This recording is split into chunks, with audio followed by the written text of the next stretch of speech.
এখন খুব স্ট্রংলি বিশ্বাস করি। আমরা আসলে যেই জায়গাটাতে কাজ করছি শুধু আমাদের কাজটুকু, কারণ পর্দায় থাকছে বলে আসলে দর্শকরা দেখতে পাচ্ছেন, কিন্তু নেপথ্যে যারা আসলে বিভিন্ন পরিশ্রম করে এবং যাদের কারণে আসলে আমাদেরকে দেখতে ক্যারেক্টার লাগে কিংবা আমাদেরকে দেখতে ভালো দেখায় কিংবা বিভিন্ন সিনের মতো লাগে, এটার কারণ হচ্ছে এই যে যারা রূপসজ্জা আছেন এই টিম। এবং আমি একটু আগে বলছিলাম যে তারা ইভেন এমনও আছে যে তারা কিন্তু আমাদেরকে গাইডও করে যে এই চরিত্রের জন্য এমন গেটআপ হওয়া উচিত, কস্টিউমটা এমন হওয়া উচিত।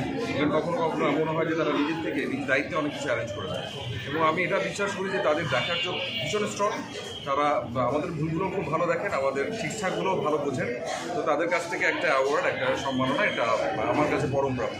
কারণ তারা এই যেই জায়গাটাতে কাজ করছে আমরা স্বপ্ন মিলে, এই কাজটাতে তাদের একটা অনেক বড় অবদান, তাদের অবদানের স্বীকৃতি আমার কাছে।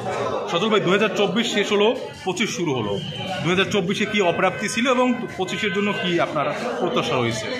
একদমই জেনুইনলি বলি, এটা কেউ বিশ্বাস করবে কি করবে জানি না, আমি আসলে খুব প্রাপ্তি অপ্রাপ্তি নিয়ে ভাবি না।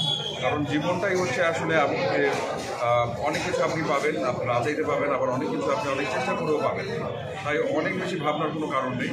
আমি বরং বলি যে আল্লাহ যেভাবে করে রেখেছেন, যেভাবে করে চালিয়ে নিয়ে যাচ্ছেন, আলহামদুলিল্লাহ অনেক আল্লাহ যেন এভাবেই ওপারে নিয়ে মিডিয়াতে বন্ধু সবাইকে ভাবা যায়।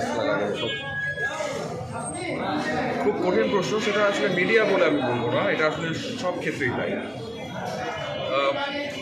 এখনকার সময়ের কথা বলবো যে এখন আসলে অনেক রকমের মাধ্যম, অনেক রকমের বিষয়, স্বার্থবাদী চিন্তা থেকে যদি একজন মানুষ ভাবতে পারে যে মানে যে স্বার্থপর তো কমপ্লিট সবাই, নিজের ভালো তো সবাই বোঝে, কিন্তু নিজের ভালো বোঝা মানে এটা না যে তুমি আরেকজনের অন্যের ক্ষতি করছো, বন্ধু হোক কিংবা অন্য যেই হোক।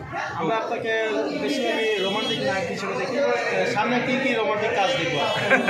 সামনে জিন 3 আসবে, জিন 3।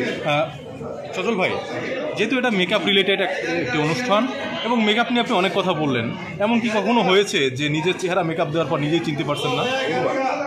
বহুবার। এবং আমি স্পেসিফিক কয়েকজনকে বলতে পারি যারা কিনা গেটআপের কাজ করেন এবং অসাধারণ কাজ করেন।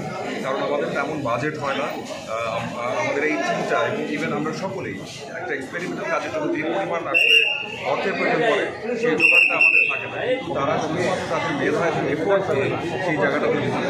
একটা 7 বছরের বিভিন্ন চরিত্র করেছিলাম, অসাধারণ ছিল। একবার ফকিরের চরিত্র করেছিলাম, অসাধারণ ছিল। দিস অল কজ অফ তারা করেছে। Thank you.